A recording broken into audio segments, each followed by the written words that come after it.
もちろんであるとも。それはそなたの鍵であり、そなたが決めることである。バトラも、そしてわらわたちも、そなたを導く道しるべの役にしか過ぎぬのだから。When her brother gave her the key, he had said that it was very important and so she should take good care of it. Angie didn't have a clue what the key was for, but it looked like Beato did. However, just like her brother had done earlier, Beato only spoke in riddles. Fucking witches. This irritated Angie, but for the time being, the Golden Witch said that she didn't intend to steal this key, so Angie calmed down a little.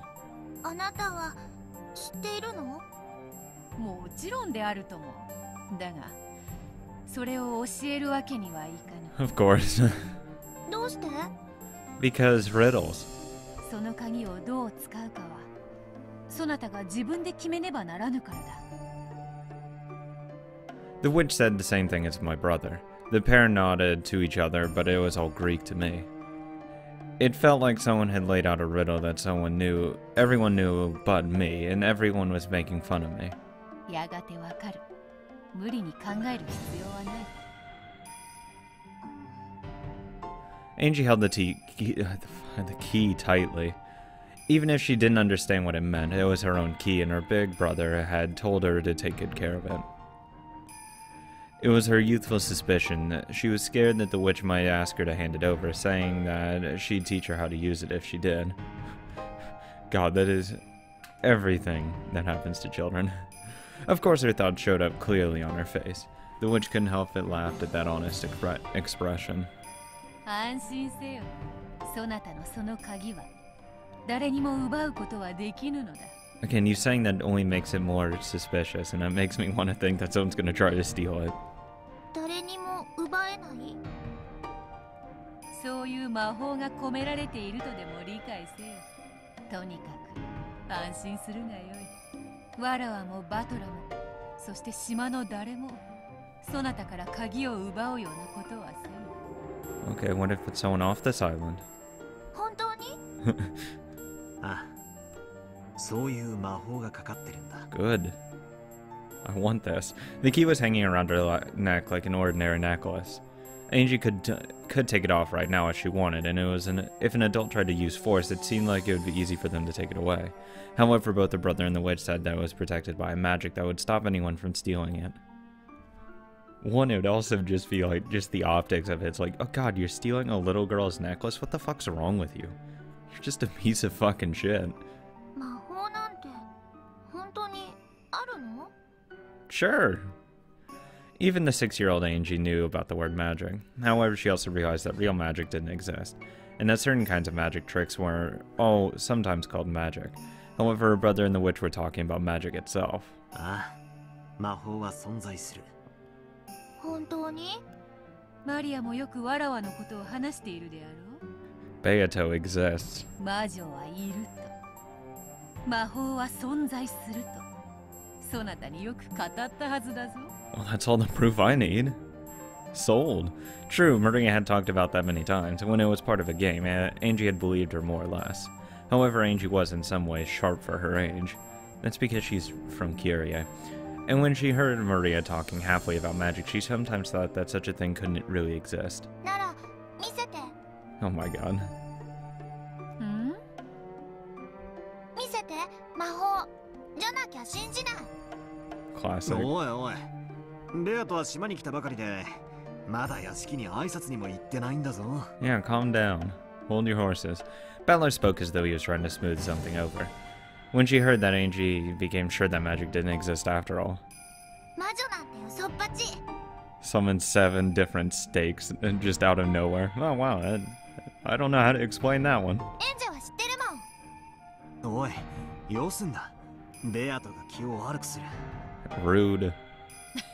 よいよい。魔女に会えば誰だって同じことを問うだろう。いつもならばこのような幼子の挑発に付き合いはせぬのだが、バトラの妹であるからな。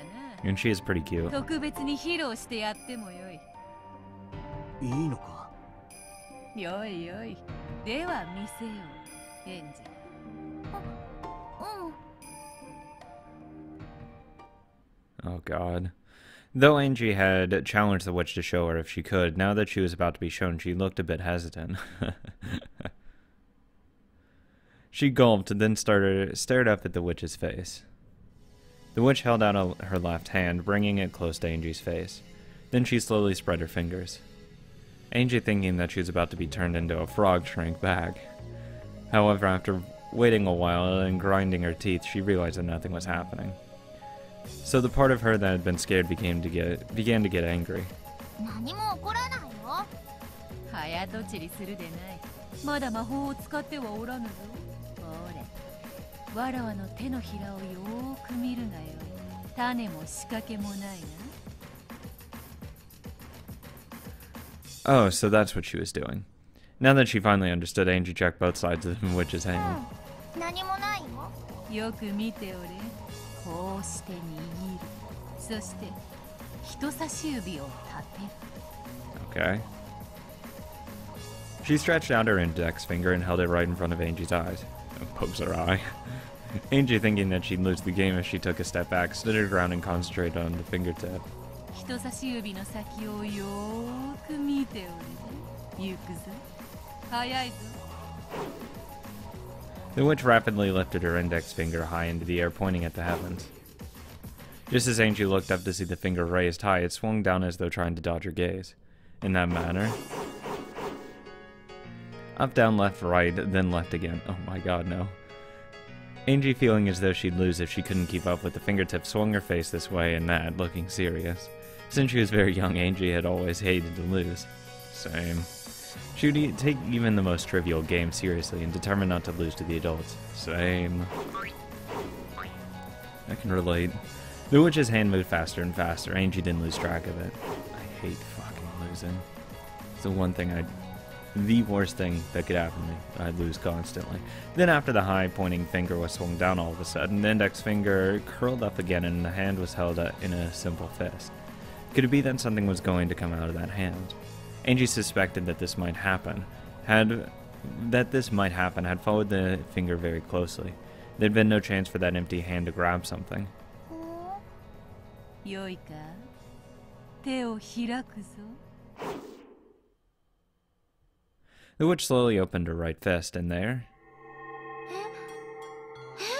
どうしてお兄ちゃん。 Magic. Was the head of a Kyrie. What? The witch gave the cutely wrapped candy to Angie as a present. Angie took it and desperately searched for some kind of trick on it, and it was just an everyday ordinary candy. どうして手品でしょお兄ちゃん。 No, magic. お兄ちゃん。 Magic. いや、魔法だよ。 If it's a trick, you have to solve it, but it's magic. エンジェもずっと見てただろ。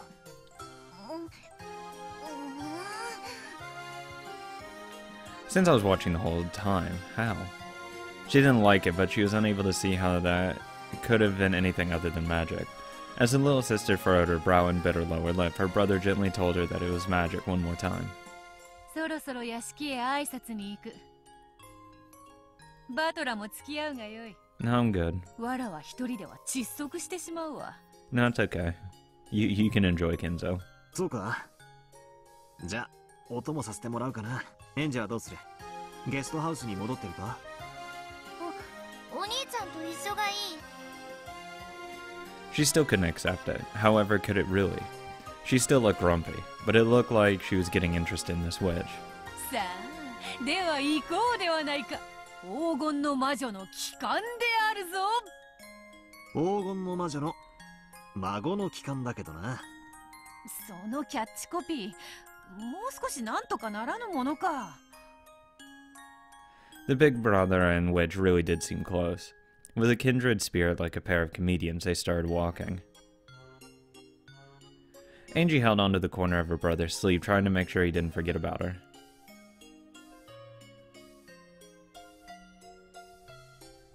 Cute little Angie. It's a nice story, though. I like this story. a break from all the depression that's been going on through the last, oh god, however many episodes. It's just been depressing. It's so much more refreshing. It's a breath of fresh air. The VIP room was filled with the sweet smell of pumpkin tea, and packed with smiles and laughter. それはよい。元気そうで何よりだ。そなたも元気そうで何よりだ。余命いくばくとは肩払いたいわ。そなたに元気を分けてもらってるだけだ。書斎に戻れば枯れ果てた年寄りが窓辺でほうけているだけよ。そなたの死ぬ死ぬ詐欺にはもう諦め、100まで元気に生きると誓ってしまえ。 Only 100? 俺もじい様には6年ぶりに会ったけど全然変わってねえんで驚いたもんな。 He hasn't really changed at all like for fucking like 60 years probably. At least from what we saw. バトラめ、この6年で世辞まで学んだか。残念だがそれは節穴というものよ。しっかりかっきり老いぼれておるわ。 Sorry, old man. 金蔵が100歳になってピンピンしているのに1000円かけるぞ。I'll bet you 10,000 that he's still doing fine. ああ、俺も100歳になってもじい様は今と変わらないぜ。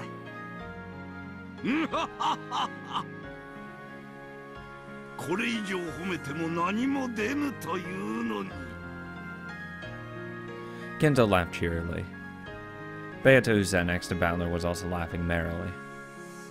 Angie stood all alone by the window, staring at the others and trying to figure out what sort of relationship the witch of the portrait and her grandfather had. A very odd one. There was a knock on the door. 源氏か。 Or I should just say complicated. 入るがよい。失礼いたします。クラウス様と夏日様がお越しでございます。お父さん。おお、バトラ君も一緒かね。ご無沙汰しております、ベアトリーチェさん。おかわりはありませんか？相変わらずであるわ。さあ座れ座れ。エンジェもどうしてそんな窓際にいるというのか。こっちへ来て座るがいい。エンジェ、こっちにおいで。ここで見てるからいい。 Angie grasped the candy she had gotten from Beato tightly, and with a small, wary gaze, she continued to stare. Genji offered her a chair, but Angie just shook her head. 好きにさせてやりなさい。さあ、クラウスも夏日もそこに座るがいい。何か重要な話でも？俺とエンジェは席を外した方がいいかな。おいおい、そなたが帰ったらわらわは誰に相づちを打たせればいいというのだ。金蔵、バトラがいても構わぬであろう。隠す話でもない。構わぬ。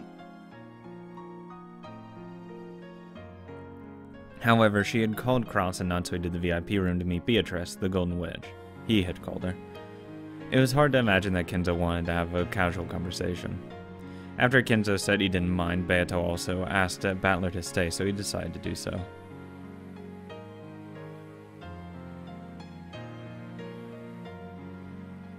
In order to avoid getting in the way of their conversation, Battler stood up from the sofa and walked over to Angie's window. When the big brother finally came back to Angie, she clung to his waist as though determined not to let him go away again. ああ、なるほど。どうしてわらわがエンジェに嫌われているかわかったぞ。どうしてだ？エンジェは別にお前のことを嫌ってなんかないだろ。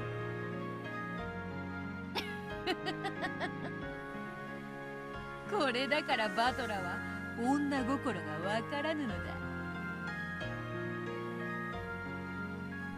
Beato smiled at Angie, but the latter turned to look the other way.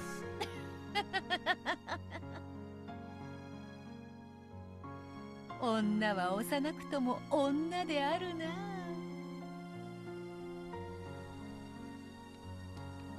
When Beata stopped laughing, the conversation switched gears.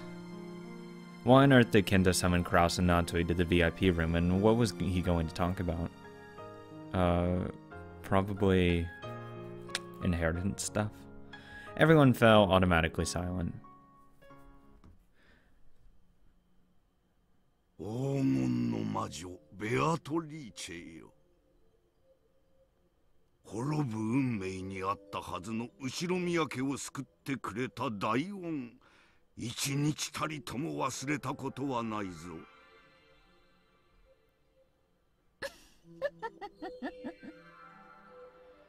感謝せい感謝せい。じい様が感謝してるのはお前のばあさんの方だからな。やかましい。いいや、同じことです。莫大な黄金を3代にもわたり後宮家に貸し付けてくれました。それも無償で。本当にいくら感謝してもしたりません。黄金などわらわにはレンガも同じよ。置き場もないから金蔵が預かっててくれて助かる。ひゅー、死ぬ前に一度は言ってみたいセリフだぜ。黄金の魔女ってお金持ちなの？ん？そりゃそうだな。何しろ10トンもの黄金をほいっとじい様に貸し出したんだからな。そうだ。必ず返すと約束し、もう数十年も借りている。その恩はもはや返しきれないほどだ。当家が感謝の気持ちを忘れたことはありません。ねえあなた。無論だとも。3代にわたりベアトリーチェさんたちが気前よく貸してくれなかったら後宮家はとうに滅んでいましたとも。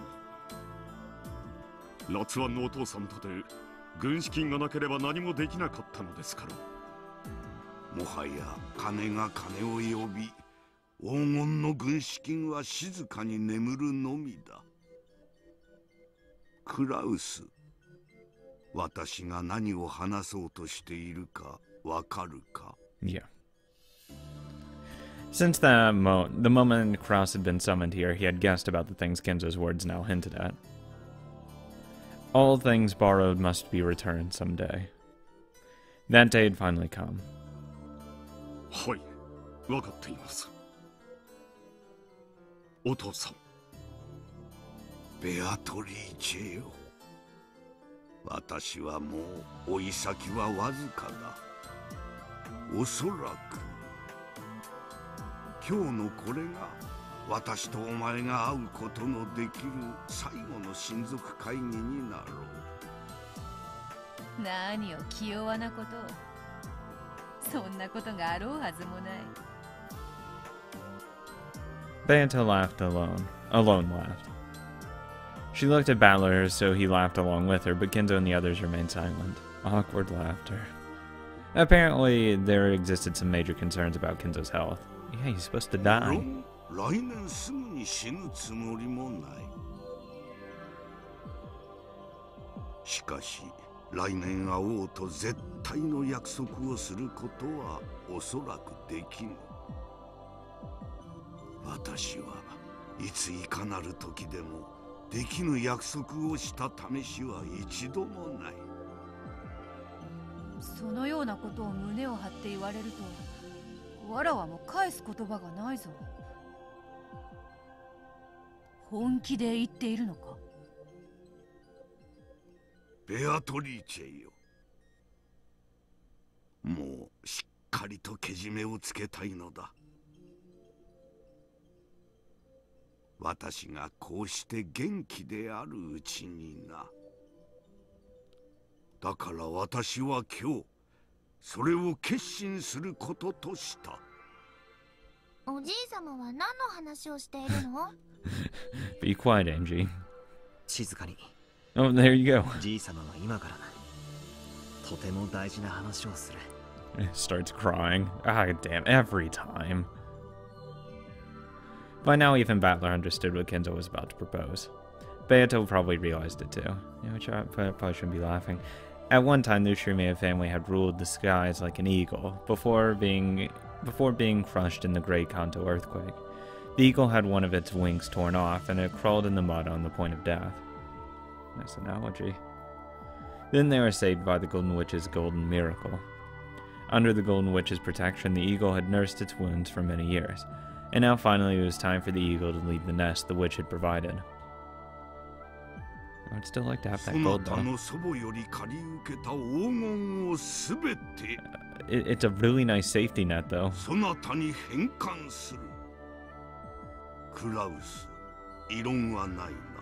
Damn right I have objections. They can save us. What if something bad happens? What if another earthquake happens? I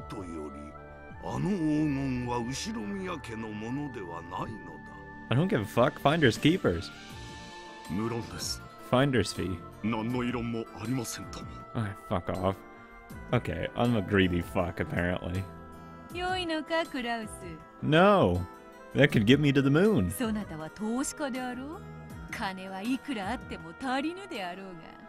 Think about the possibilities, Kraus. 金蔵から黄金を譲り受けたいと思っていたのではないのか？それを言われれば確かに否定は難しい。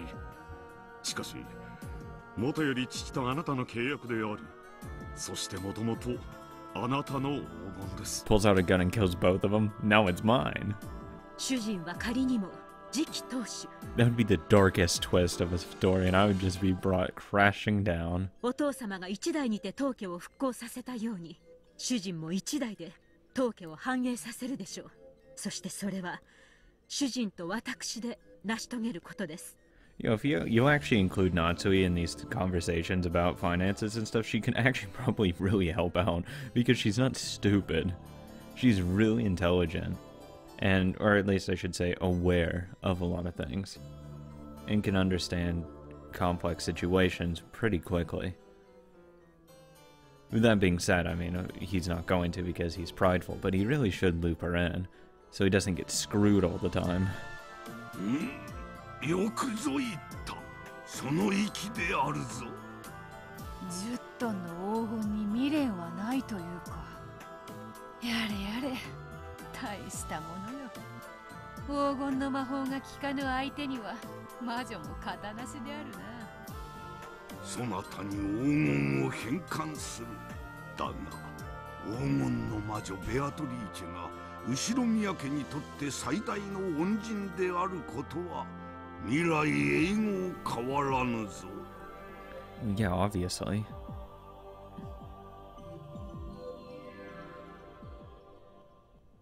I mean, we'd have been fucked without it. To return the gold only once lent by the Golden Witch, it was both simple and clear. However, the expression worn by the Golden Witch herself was slightly lonely. Angie couldn't understand why this was. 返すというものをいらん、やるとも言えぬしな。やれやれ。Beato rose from the sofa. Then she walked up to the window and looked down in the rose garden waving in the wind. クラウスよ。我が遺産についても私が生きているうちにお前たちに贈与することにした。I hope he hasn't been dipping into it in this world. お父さん。私が死ねば葬式で大忙しな上に遺産はどうするのかとエヴァたちががっついてくるであろうが。That's very true. 今から分けておけば葬式が気楽になるというものよ。I thank you quite a bit. クラウス、メモを取れ。源氏も書記を頼む。これより財産の分け方を説明する。Kenzo immediately began explaining how the inheritance would be split up. Battler, realizing that he shouldn't be listening in on this conversation, walked over to where Beata was loitering by the window. Hey, old man, can you pass me a few extra dollars in there? I could use some of that. よ、大金持ち。黄金が余ってるなら少しは引き取るぜ。黄金など薪に変えて炉にくべればシチューを煮る程度の使い道はあるというものよ。どうしたよ。なんだかつまらなそうな顔してんな。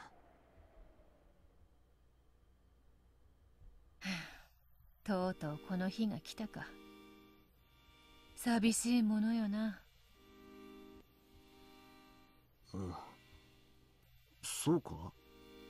わらわの魔法で後宮家はよみがえり、そして六軒島は生まれた。その後宮家がもうわらわの黄金の力には頼らぬという、わらわの魔法から巣立つということだ。そうだな。そういうことになるな。わらわは六軒島を魔女の島とわらわの島と呼んできた。そうだったな。その六軒島がわらわに黄金を魔法を返すという、六軒島が魔法から目覚める日が来たということだ。そうだな。最後のゲームと分かってはいたさ。しかしこういう形ではあっても、それを切り出されると意外に応えるものよ。お前って結構さっぱりしてそうに見えて未練タラタラなタイプなのな。残忍で必要なタイプは大抵は寂しがり屋で未練がましいものよ。そうだな。お前はそういうやつだもんな。わらわとそなたのためのゲームだった。楽しかったぜ。お前が6年の間に練りに練った愉快なゲームだった。かつてわらわはそれを互いを苛む永遠の拷問と称したっけな。永遠が永遠であると信じられるうちが、物事には全て終わりがある。そしてそれを自覚しなければならない。目を背けずにな。昇らぬ日はないように、沈まぬ日もねえってことさ。Of course, Angie didn't have the slightest idea what her brother and the witch were talking about. However, even as young as she was, she could feel that the pair had spent an incredibly long time together. That doesn't even begin to describe it. And that they understood each other so well that they might as well be a married couple. Oh, funny how that works. Then, Beato noticed her reaction. レンジ、わらわたちはかつて互いのためにゲームを紡いだ。しかしそれはもう終わった。このゲームは今、わらわたちのためでなく、そなたのために紡がれているのだ。They were talking in riddles again. Grasping the key that hung by her chest, Angie looked at her brother's face. 今日という日の猫箱の中身を俺たちはエンジェに届けなくちゃならない。お前に持たせたその鍵は猫箱を開くための鍵なんだよ。猫箱って今日という日のことだ。エンジェがあれほどたどり着きたいと願った今日に、お兄ちゃんは魔法の奇跡でエンジェを招いた。エンジェは最後の魔女として今日という日を語り継がなくちゃいけない。それは私がここに残ってはいけないということ。 Not forever. Angie's tone was slightly tense.